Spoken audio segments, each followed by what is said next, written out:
Hey everyone, welcome back to On Purpose, the number one health podcast in the world. Thanks to each and every one of you that choose to listen, learn, and grow with us every single week. And you know that it's my intention to help connect you with thinkers, teachers, and guides that can help us learn to love ourselves a little more, that can help us learn to understand ourselves a bit more and navigate the challenges that come with the mind, our thoughts, our hearts, and emotions.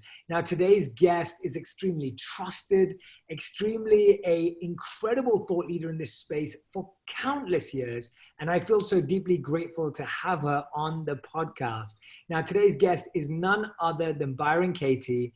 And in 1986, at the bottom of a 10-year spiral into depression, rage, and self-loathing, Byron Katie woke up one morning to a state of constant joy that has never left. She realized that when she believed her thoughts, she suffered. But when she questioned them, she didn't suffer.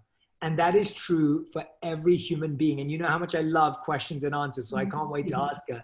Now, since then, she has offered her profound and powerful process of inquiry called The Work to millions of people at free public events, in prisons, hospitals, churches, treatment centers, corporations, universities, and schools. As she guides people through the work, they find that their stressful beliefs about life, other people, or themselves start to shift. Through this process, Katie gives people the tool to set themselves free. Now, Byron Katie has written 4 major books, the best-selling Loving What Is, and I'm grateful to have 2 of them with me right now, so you can see them here. And of course, I Need Your Love, Is That True? 1,000 Names for Joy, and A Mind at Home with Itself, and 1,000 Names for Joy. And we'll be putting the links to these books in the comments as well. So please welcome to the show with an open, grateful, and deeply appreciative heart, Byron Katie. Katie, thank you for doing this. I'm so happy to have you on the show. Oh, Jay, my goodness, it's my privilege for sure. It's such a joy to sit with someone. And just for all of you who don't know, Katie and I were just exchanging some energy and some words before we started recording officially. And there's these moments that when you're present with someone, you feel this energy and aura and this immense joy and beauty that comes from them. And Katie, the way you just started this conversation, I felt it from the moment I joined the Zoom call. I can't imagine what I would have felt like if you were in the room with me right now. So I just wanted to thank you for making me feel so much joy just through your presence. Well, I'm so grateful that you're in the world, Jay. It's not surprising that you felt that. I'm grateful you're in the world. Amazing. Well, I want to start by talking about your journey, which I know you've spoken about many times, but I'd love my audience to really connect with your background, because I think that when we hear or see people who are incredible authors, incredible thinkers, incredible teachers, it's hard to realize that at some point they too had struggles or that they have struggles at all. And I think often people see guests on our podcast and think, oh, well, they have perfect lives and things are incredible and they've never experienced this. And that's what I want to start with. When you said that you were depressed for over a decade, and I want to start by asking you, how would you describe that chapter of your life, of what it felt like and how different it is to how you feel now? Oh gosh, it was horrible. It is something that I would never want another human being to have to live through. And in my world, people are experiencing that. You know, their emails that come into me, and I love my emails that, you know, there is a way out of suffering, but I didn't know that. And to wake up in the morning, Jay, and realize that I was still breathing felt like something was intentionally torturing me. And I was so suicidal and agoraphobic, so just trapped most of the time in my bedroom. And it was not fun. Let's see, describe it to you. My self-esteem and self-loathing was so strong that I was sleeping on the floor one morning, as I usually did, and next to my bed, because I was so full of self-loathing that I didn't believe I deserved a bed. That's the bottom line. So all I deserved was a sleep on the floor. But this particular morning, as I lay sleeping on the floor, I was in like this dead sleep, and a cockroach crawled over my foot. I opened my eyes, and basically all the suffering was gone. All the suffering was gone. And the valuable thing was that I saw, when I believed my thoughts, I suffered. But when I didn't believe my thoughts, I didn't suffer. And the way that I saw that is when I opened my eyes, the ego did not have opportunity to fill that space. And everything was present. And in that, I began to laugh. It was like I got the joke. I got it. And I saw, what I was thinking and believing was the cause of my suffering. And then the work was born on the floor in that moment. It was how all suffering is created, and it's true for every human being. We believe our thoughts, we suffer. We question them, we don't suffer. So some great minds said an unquestioned life is not worth living, and that's certainly my experience too. That's incredible that you were able to birth a whole new way of thinking in that moment. And I wonder, what were those thoughts that you were believing at that time? Where were they coming from? Was it family? Was it parenting? Was it relationships? What were those negative thoughts? It was from me. It was, there's something terrible is going to happen. There's something wrong with me. The world doesn't really care about me. No one cares about anyone. He doesn't care about me. I can't do it. All these, and I didn't even know what the it was most of the time that I couldn't do. But it was just this crazy, and the effect of believing those thoughts is depression and guilt and insanity. And from that moment on the floor, anytime my head, would say thoughts, would hit, is it true? It would just, the thoughts would happen like something terrible is going to happen, and it would evaporate. It couldn't continue after that moment on the floor. And so when people began to ask me, which was really strange and agoraphobic, being asked, anyone being in touch with an agoraphobic is pretty rare. But people began to just call me from all over the world. It was just, just one by one by one, and ask what, could they come live with me? The strangest questions. And I didn't know if it was the water I was drinking, the food I was eating. Because everything had so radically flipped, just like from one polarity to the other. But then when they'd ask what happened, and they would say, life isn't worth living. And it would blow my mind because I knew they knew better. I knew they knew better because once you know your own true nature, you see it in everyone and everything. Mm. And so I began to show them the experience on the floor. I asked the questions like something terrible is going to happen. Like they would say something terrible is going to happen, and I would say, is it true? And that puts them on the floor, not literally, but it puts them into that experience on the floor. And then how do you react? What happens when you believe the thought? And then they become aware of, in that meditative state, how do I react when I believe the thought? Of seeing those images of the past, not now, and the future, not now. Mm. And it moves their focus and attention from presence, where the given life is, the blessed life is right here, right now, without being so convoluted, or we're not confused when we are present. And whatever we need to do can be done there, and everything to do it with is also present. And then that third question, how do you react when you believe the thought? They become aware of the images and what they believe onto the images.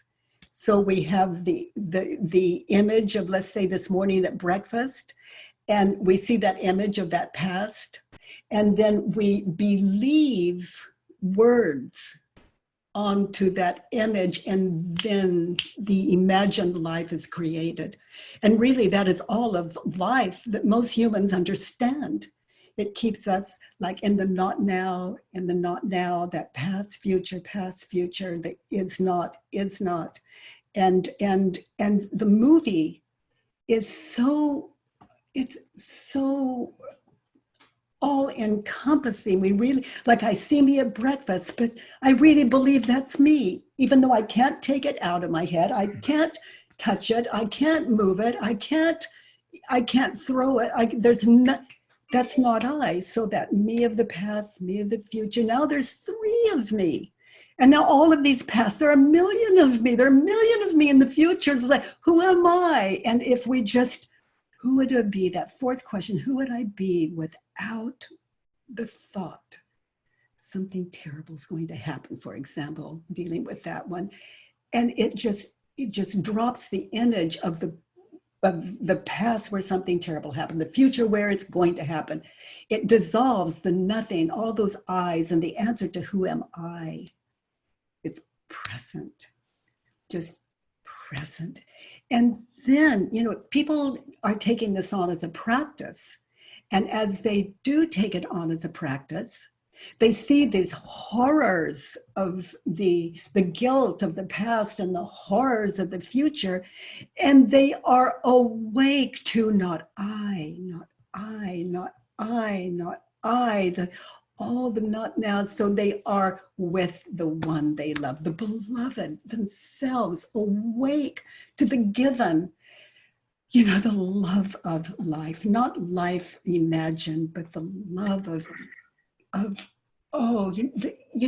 Jay, you know of all people what it's like to see.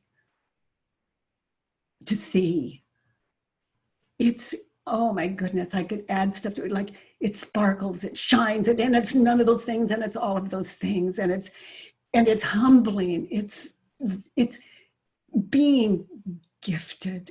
And so I understand why people want to be in the now, but how? And of course, I was shown this one way, and there are so many beautiful ways. It doesn't have to be just this or just that. There's something for everyone. And what I love about inquiry is it works with everything. It doesn't oppose anything. It doesn't even say, answer me. It just is like given freely.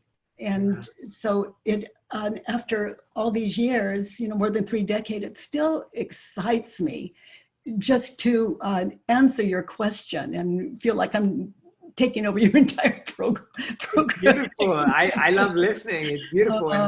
And what I'm hearing so wonderfully is when these questions, and you use the word inquiry, it's like when these questions are these genuine, sincere requests and questions, as opposed to these demands. And I feel often our questions in the world are demands to the universe, as opposed to these inquiries. And so we often ask questions. We're always asking questions, even with our thoughts, but often we're asking demanding questions like, why is this happening to me?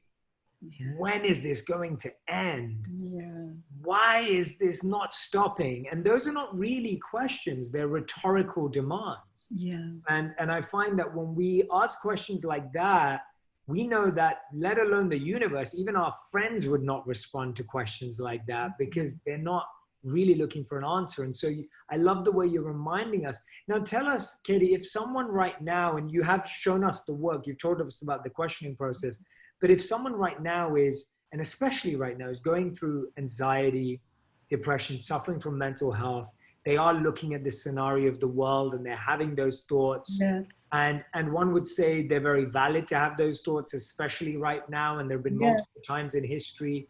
What would be the first thing you would say that they need to do in order to realize that there is hope for them? Because I think for so many people, they get to this point where they believe their thoughts so much that they feel there is no hope left. Yeah. And there's no chance, just like you were saying you felt. I would say first, get in touch with your emotions, because they're the closest thing to you. And what blocks us from our emotions? What stops us from them? The truth sets me free. And that's my experience, unless it's drugs, alcohol. We do our best. And so I tried all of that, and I did it well, and it took me literally to the floor. But I would say get in touch with your emotions. Like when we're angry, for example, we feel it and we tense. And so to first get in touch with your emotions, in other words, notice. And then move up to your head and notice, because those emotions let you know, remind you of what you're thinking and believing is the cause of your suffering. And so then you can identify the thoughts you're thinking, and then don't trust them to stay. Move them from your head to paper. And then sit with those 4 questions with like, he doesn't care about me. That belongs on paper. And then you question it using these 4 questions and turnarounds. And the turnarounds are just finding opposites. So it's always free. Anything I have of value, if I have something of value, it's always free on byronkatie.com or thework.com. And how to do this is there, because if someone had told me, when you feel your emotions, just get in touch with them. And what are you thinking and believing? I would say, give me a cigarette. Yeah. In the days we used to smoke. Yeah, and I love that about getting it down into paper. I think it's so important to get out of our heads. And, when things are in your mind, you think that they're there, but they can get convoluted and polluted. And so I often say to people as well, which I love, is getting out into paper is almost sometimes voice noting and recording your own voice and hearing it. It puts you in such an observer mindset when you hear yourself, and when you can hear yourself, you can hear what you're really trying to say and what you're really trying to communicate. And it's almost like hearing in between the lines for yourself. Same with writing it down, when you can read out to yourself. I think those are such powerful tools. I love it when I've heard you say that to judge people is to keep them separate from me. And I like that so much, especially right now, because I feel that judgment is what creates so much divide. And sometimes even what I find is more subtle is judgment of judgment. So we think that we are being right by judging, but actually we're simply judging someone for their judgment, if you know what I mean. It keeps us separate. It is the fence I put between you and me. And I feel that separation. So I'm just going to come at you, whether you like it or not, until you understand me. But it's my fence I have put up between us. The cause of all suffering is what we're thinking and believing. So what you and I are talking about right now is the cause of suffering. It's what we're thinking and believing. That is attachment. The Buddha talks about attachments. Religions talk about attachment and there's something else, but we'll say attachment. And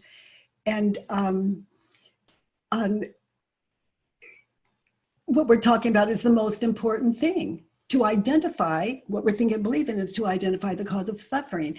And to question it is to set ourselves free. And to question it really is a meditative process. For example, if I think this is a terrible place, this world is a terrible place, my mind will show me all the images of the past that prove it and the future that says it's going to happen again. It proves it. What we're thinking and believing is proven within us, but it's, as we say nowadays, fake news. It's fake news, and because it's not real, it's imaging, it's dreaming, it's the dream world. So to ask, is it true, begins to wake us up to reality. And the valid answer, when we ask, is it true, to meditate, to get still in that, and not to ask the question of ourselves if we don't really want what we're asking to meet the question. And what we're asking to meet the question is that don't know world that is so unavailable to us when we are living as believers in these terrifying, depressive states of mind. See, here's the thing. We can't move what we don't measure. We can't improve what we don't measure. We hear this all the time. It's really, really well known. And this is why I often think so many businesses, so many small businesses and companies struggle, especially in this new economy that we're now entering. You need every advantage to succeed, and you need to be able to measure everything all in one place. With NetSuite, you'll have visibility and control over your financials, HR, inventory, e-commerce, and more. Everything you need all in one place. By focusing on the above, this allows you to measure and improve your business easily. Now, whether you're doing $1 million or whether you're doing hundreds of millions in sales, NetSuite lets you manage every penny with precision.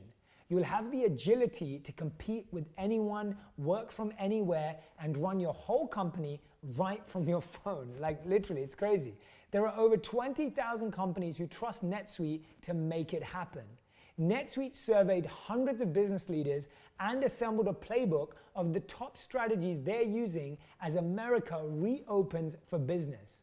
After I reviewed it, I was blown away by how useful it was to me and my team. You can receive your free guide, 7 Actions Businesses Need to Take Now, and schedule your free product tour at netsuite.com/J. Get your free guide and schedule your free product tour right now at netsuite.com/J. That's netsuite.com/J. You all know I'm fascinated with human behavior. Something I reflect on is our motivation or lack of it to do things. We're always either running away from pain or running towards pleasure. Pain can be something small, like putting all your laundry away, right? We've all been there. Here's a topic that many people tend to run away from, but tackling it early is actually your best option. Shopping for life insurance can raise a lot of questions and concerns. How much coverage do you need? Which insurance company should I trust? How much should it even cost? Do we really even need it? And at a time when it's more important than ever to have life insurance, the pandemic is making it a little more complicated to shop for it. But today's sponsor, Policy Genius, can help. Now, Policy Genius are a life insurance marketplace backed by a team of experts. Policy Genius is keeping track of all the changes in the market so you don't have to. They're trustworthy and fully qualified. They'll find you the right amount of coverage at the best possible price without the headache, right? The most important part. This means they can get you covered quickly and for the best price. What more could you ask for, right? Like, it's a great place to get started. This is what Policy Genius's process actually looks like. They take all of these quotes, they compare them from the top life insurance companies all in one place. In a few minutes, you can compare quotes from the top insurers to find your best price. Most people save about $1,500 or more a year by using Policy Genius to compare life insurance policies. Once you apply, they handle all the paperwork for free. So if you hit any speed bumps during the application process, they'll be there to take care of everything. Again, life insurance can be a scary topic and overwhelming. That's why their mission is to help people get insurance right by making it easy for them to understand their options, compare quotes, and buy a policy all in one place. They've helped over 30 million people shop for life insurance. You will not go wrong with them. So if you need life insurance but you're not sure where to start, head to policygenius.com. Policy Genius will find you the best rate and handle the process completely. They'll get you and your family protected and hopefully give you one less thing to worry about right now. Try it today. Go to policygenius.com. What are some beliefs that we should have then? Because if we're believing so many of the wrong thoughts, what are some of the thoughts that we should believe? Is there a Well, words become like matches for our true nature, and or a match to the heart. Like if I think there's something wrong with him or her or them, you know, a society, for example, but there's something wrong with him, then my mind immediately shows me all the proof. But it's not proof, it's a state of mind. And then it shows me the future where he's going to do that to me too. You know, that's going to happen here too. And so I don't see that him I'm with. I see who I imagine him to be. So that's who I'm talking to. So I like to say no two people have ever met. We're crazy. We are talking to a phantom and we're so convinced. And so, you know, this work wakes me up to reality. And I forgot your question actually slipped. No, that was beautiful. My question was, because you're saying that we sometimes believe our negative thoughts and that's what creates our suffering. Oh, the replacement. Are there any thoughts that we should have? Are there any beliefs we should have? Well, let's say I think there's something wrong with him. And is it true? Can I really know this? How do I react when I believe the thought? I see the past, future, imaging and all of that. Who would I be without it? And I'm just meditating, dropping my story, dropping that identification on him, taking all the Post-its I believed onto him, and I just see him. And I see him. And without what I'm believing onto him. And then when I turn it around, there's something wrong with him. Turned around, there's something wrong with me. And I'm not exchanging one belief for another. I am going to try it on as though it were a shoe I tried on and I fell in love with in a shoe store. I don't know if it fits. I've got to try it on. So there's something wrong with him. Turn around, there's something wrong with me. I'm going to try it on. Now in that situation with him, there's something wrong with me. Okay, my attitude, I was experiencing a little fear, a lot of separation. There's something wrong with me. I see him differently when I dropped my story on him. That was mine. There's something wrong with me. So I am meditating in a moment in time. And I'm present. And if I see something unacceptable in my world, I look to me.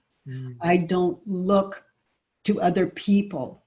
They cannot give me the answers that I'm seeking. And often they say things that enlighten me, that wake me up, that change my life. But I'm the one that heard them. And as I'm in a hurry, I was in a hurry. And I was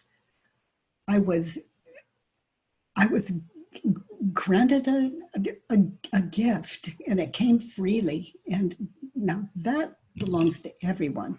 And no one has to be open to it either, but I just know my job like you know yours. We know our jobs. We Absolutely. give the gift, and it grows in us each time we do.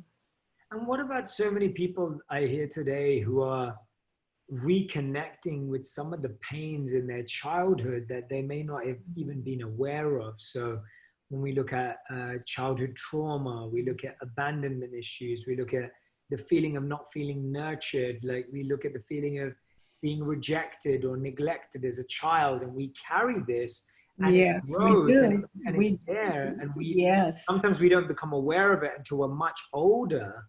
So true. How does someone go about processing that? Because I feel that also reflects in the type of partners we choose for ourselves.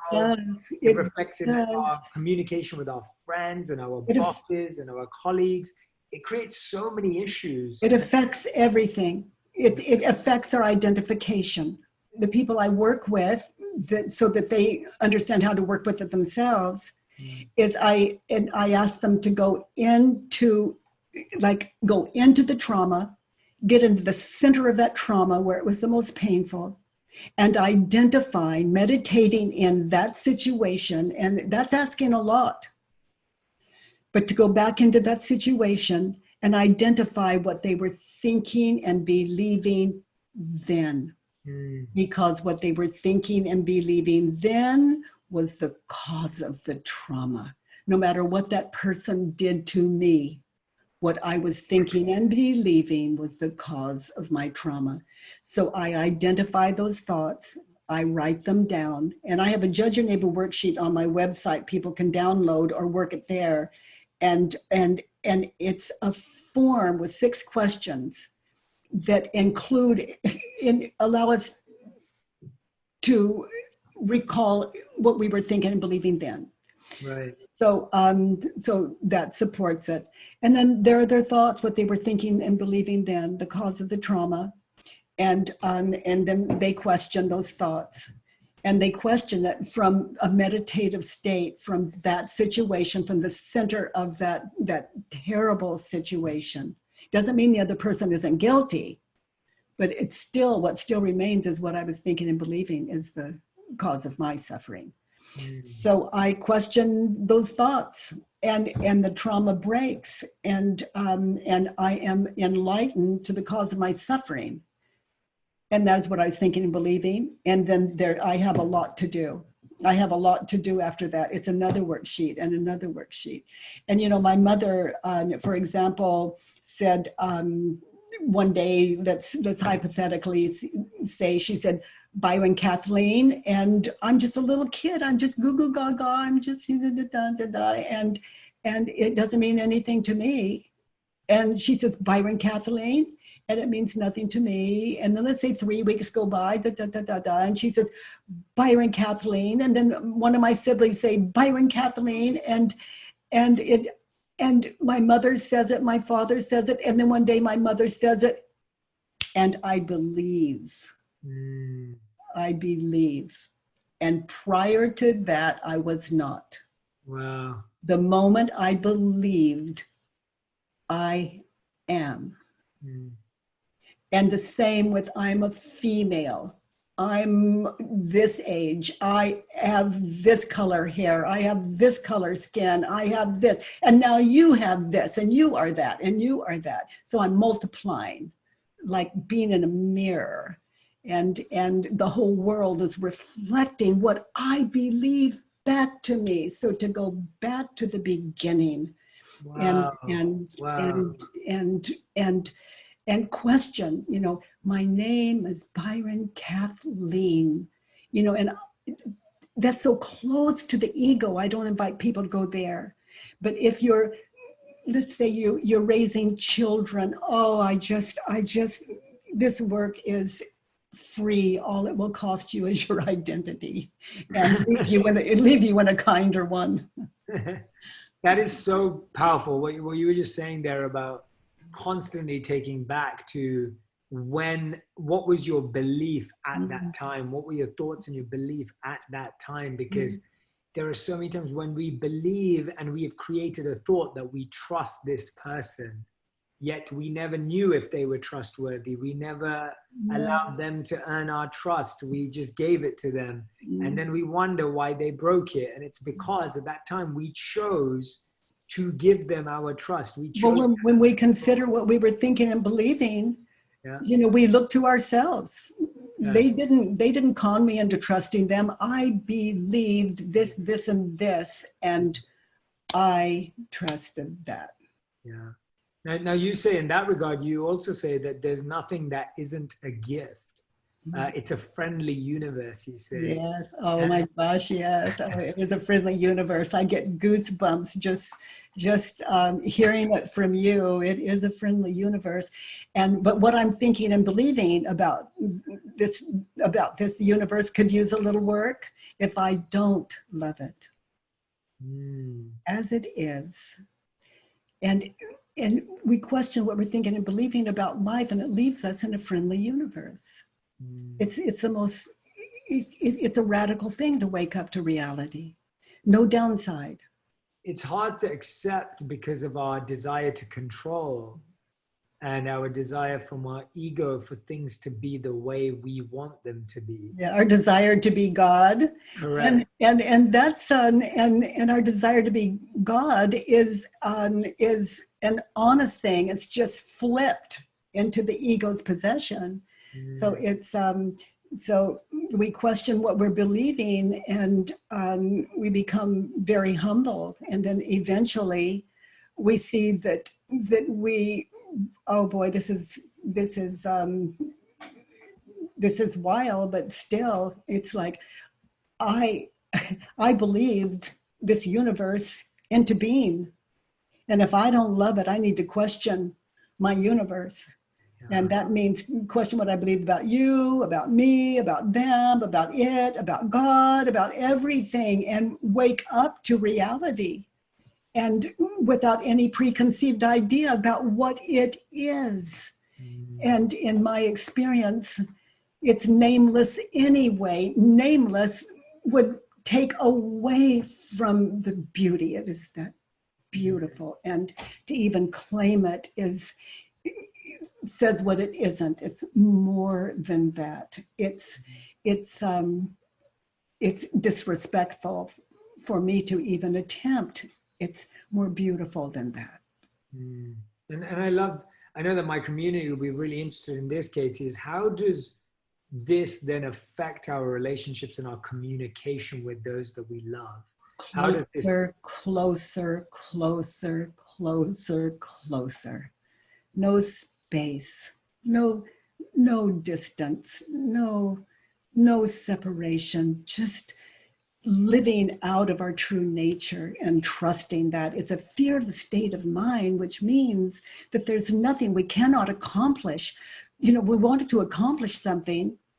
If we don't, we consider what we were thinking and believing that stops us, then inquiry leaves us in this fearless state of mind. And it's really good to be clear what you're going after, what it is you really want. And so for me, that's a part of the journey. I want people to be free. And why am I doing what I do? Because I have seen they're already free. That leaves me jobless. They're already free. And then I discovered that what we're thinking and believing, what people are thinking and believing, is the only prison they've got. So I see, like on television, hungry children, people suffering, and I have been in some of those positions, and I have sat in the center of those experiences and identified what I was thinking and believing. And other than that, I was okay. So I understand that the world is, again, it's a friendly universe, Jay, and I'm very open to it not being. So I continue to test it.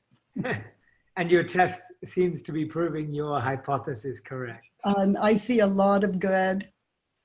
I would say I see only good, and anything less than that, I question. Yeah. I love what you say about the 3 businesses. Can you share about the 3 businesses? Yeah. I really like that. If I look at it at like my daughter, let's say the way she's raising her children, for example, or one of my sons, there are 3 kinds of business in all of the universe. There's mine, yours, and God's, and that's the God of your understanding. And if I'm mentally in my daughter's business, I'm sitting here with you, but mentally I'm in her house, knowing how she should raise her children, knowing what she should do, all of this. I'm talking to you, but I'm over there in my daughter's business. So if I'm feeling disconnected from you, I can just ask myself mentally, whose business am I in, and notice and emotions will let me know for sure. And then just come right back to right here, right now. And this is where I can make change. I can't make change over there. I can't be in all these places at once, but we're all over the world. His business, her business, their business, God's business, the weather's business. That's such a great point. That's so true. We rarely are in our own business. And the news takes us to everyone else's business. Our social media takes us to other people's business. We're always talking about other people's business. And how do you get your business done if you're always in someone else's business? And when we're present, we can observe life from out of a, it sounds strange, but out of a proactive state of mind and understanding, I think is the better word. And stay present and watch these things on televisions and walk in Black Lives Matter events, and we can do the most marvelous things and still be present. It's but fear stops us from, I don't have the right clothes, and I wonder if I need to take a lunch, and oh well, this is just, I don't think I'll bother today. What would stop us from doing the right thing? Our heart's desire. And literally our heart's desire, and to live out of that. Fear. Yeah. Katie, what is the secret to your long, incredible relationship with Steve? Oh, how did you both find it? How did you both find each other? How did you both know that you were right for each other? And how did you continue to create? He's better at telling this story, but a friend of mine said that I just needed to meet him, and that he's the one person in the world that could write on my book, Loving What Is, and oh gosh, how do I tell the story? He's so good at it. The bottom line, this sounds so, he asked me to marry him and I didn't know why not. And that's the truth of it. And I asked my 3 grown children, do you have a reason why I shouldn't marry Stephen? And they didn't have one, and I didn't have one. And what I knew of Stephen is he is good and kind and wise, and there just was no reason in the world not. But when you have a perfect life, when you're never lonely, let's say I'm always alone and never lonely as far as people go. I don't need anyone, and I married him, and he is just so completely lovable and dear and kind, and I don't know how this story sounds, but who wouldn't love that?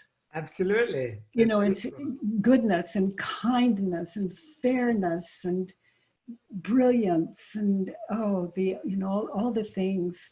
In my life before the work, the opposite would attract me. Looks and the real man and all the usual, and I didn't do well in those areas. That's such a powerful point. I'm so glad you raised that, because what we're attracted to is also what we're thinking and believing. Mm-hmm. And so sometimes when we say, well, this is my type, or this is the kind of guy or girl or whoever it is that I'm attracted to, what we're saying is we think and believe that this will make us happy. Yes. That their appearance, their job, their status, their whatever it may be will make us happy. Yeah. And we don't question that. We wonder why the person let us down. But using your methodology, the work, as soon as we go back to what were we thinking and believing at that time, we start to write that what we thought and believed would make us happy is what let us down, not that person. Yeah, but we were thinking and believing about that human being was the cause of our attraction. But Yes. once we question what we were thinking and believing about the human being, it loses its validity really and leaves us in an open state of mind where we're more able to see and hear rather than think over. Yes. Yes. So well said. And it's really registering. And for everyone who's listening or watching right now, when you're listening to this, I really hope that the repetition, every time Katie keeps talking about thinking and believing, what are your thoughts and what are your beliefs? If you genuinely revisit those pivotal, crucial, transitionary moments of your life, you recognize that all of that pain and suffering that you are experiencing or holding on to comes from a thought and a belief that you're still holding on to. Sometimes we're holding on for decades to a thought and belief that this person can still make me happy. And that's why we want them to be back into our lives. We are holding on to a belief that only that job can make me happy, or only that thing can make me happy. That is a thought and belief. And in that thought and belief is encapsulated all of our suffering. It's almost taking a suffering pill every day. And then when we get that job, we can't appreciate it because we're taking the same thinking into that job. So really not a lot changes. Maybe the money, but that's never enough either. Yeah, it's so profound for me. It's really hearing you repeat it today. And I've heard it before from you, but hearing you repeat it today, and I'm really hoping everyone who's listening is feeling the same way. Every time you say it, it's just going to step deeper and deeper and deeper into my head, to my heart. So, and it is work. It takes stillness. It's a meditative practice, sitting in, is it true? And then having the courage to sit in, how do I react? How do I treat that person? How do I treat myself when I believe the thought? And then I get still and I witness. And I'm not guessing at how I react and how I treat that person and how I treat myself. I'm witnessing real deal. And who would I be without it? And then I get to see the same situation again, minus, as I said earlier, the Post-its I was putting on the event, and I get to witness the real world. Absolutely. I'm sitting in the old world new. It's so, and then I have a lot of amends to make. I need to go back to that person, admit my wrong, and apologize, make it right, and start over. It's living. It's enlightenment has no power until it's lived. Yeah. And so to live it out, it goes into the identity, the cells of this apparent body. And it's like, it wouldn't overlook anything. Love is a power that leaves nothing out. So true. So true. Katie, I'd like to share these final two segments with you. This segment of the interview is called Fill in the Blanks. So I read a statement and I ask you to fill in the blanks for us. And we walk through them. So let's do that. So my first one for you is thoughts and judgments are, and you can fill in the blanks. False. Okay. True freedom starts with inquiry. Beautiful. Being present means love. Most people believe in goodness. The work has allowed me to be free. Change is hardest when my mind's not open to the world. Yes. I have no tolerance for to be continued. Life will show me what I have no tolerance for. I think of pain, but even physical pain is either remembered or anticipated. Yeah. That's a beautiful answer. I like it. And now I want to ask you, what is our final five? So this is the final five where you answer, and that was beautiful, by the way, Katie. You answer every answer with one word to one sentence maximum. So these are five powerful questions. So these are your final five, Katie. This is your first one. What did you once pursue but no longer value? Power. Beautiful. Second question. What do you know to be absolutely true? Nothing. Oh, wow. Okay. Third question. What do you feel is so right, but other people disagree with you on? What is something that you know to be true, but other people would disagree or debate? That you're beautiful. I love that. Okay, question number 4. If you could create a law that everyone in the world had to follow, what would that law be? Honesty, Mm. authenticity. And your 5th and final question, what was the biggest lesson you've learned in the last 12 months? There's nothing out of order. Oh, wow. Wow. Byron Katie, thank you so much. It's been such a joy to be present with you for this time. You know, your work in the work and the 4 questions is just so universal and timeless that I feel that it can help so many of us out of whatever we're struggling with, and gives us a real pattern and process to keep reapplying in our life. I really hope that everyone who's listening and watching today will make the most of going to byronkatie.com or thework.com. We'll dive into the books that I mentioned, Loving What Is, which outlines the 4 questions, so that you can truly, truly start asking those questions in your life on a daily basis, putting them onto paper, and then using them throughout your life. Katie, is there a question that you feel is in your heart that I haven't asked you that you would love to answer or share with us today that you haven't shared? What would stop you? Stop me from? What would stop me from? What would stop you? From what, Katie? Oh, from living out of your purpose, off of your purpose, out of your purpose. I don't see that you're immovable in it. And I'm just, what would stop you? What would stop me is if I stopped praying and doing the work. Oh, stop praying. If I stopped praying and doing the work, then that I would be stopped, because I'm only immovable because of my intention and my prayers and divine grace. So if I didn't have access to divine grace anymore, then I would be moved immediately, because you know, what power do I have without that? Well, I don't see that happening. Thank you, Jay. Thank you, my heart.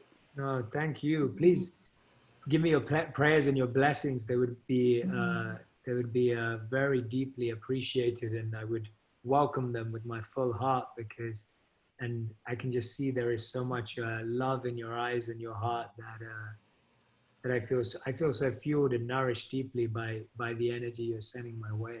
I can't thank you enough. I feel overwhelmed by it in a positive way. Thank you, Jay. And you have that always, because like you saying, this purpose we've been giving, you know, I love that everyone has it, and but what we're thinking and believing overrides that. And I love that sameness. And thank you for our time together. It's so precious, Jay. Thank you. I hope I get to meet you. I'm just like waiting till it's safe. I can actually be in the same room as you and get to spend some quality time with you. This was beautiful, and it's going to help so many. So thank you so much.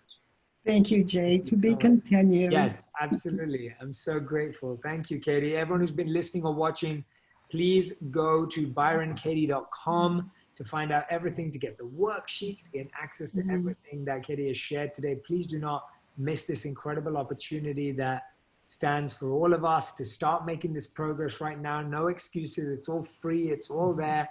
You can go and check out byronkatie.com, and I highly, highly recommend it. And please also share this episode. Share what you learned. What did Katie say that really stood out to you? What was the piece of wisdom that you're going to look at? Share it, because when you share it, someone else is going to find it, and then you're going to have that universal connection with them as well. So please, please pass it along. Pass on the words of Katie that really stood with you today, really resonated with your heart. And Katie, I'll hopefully see you soon and meet you soon. Thank you so much. Thank you, Jay.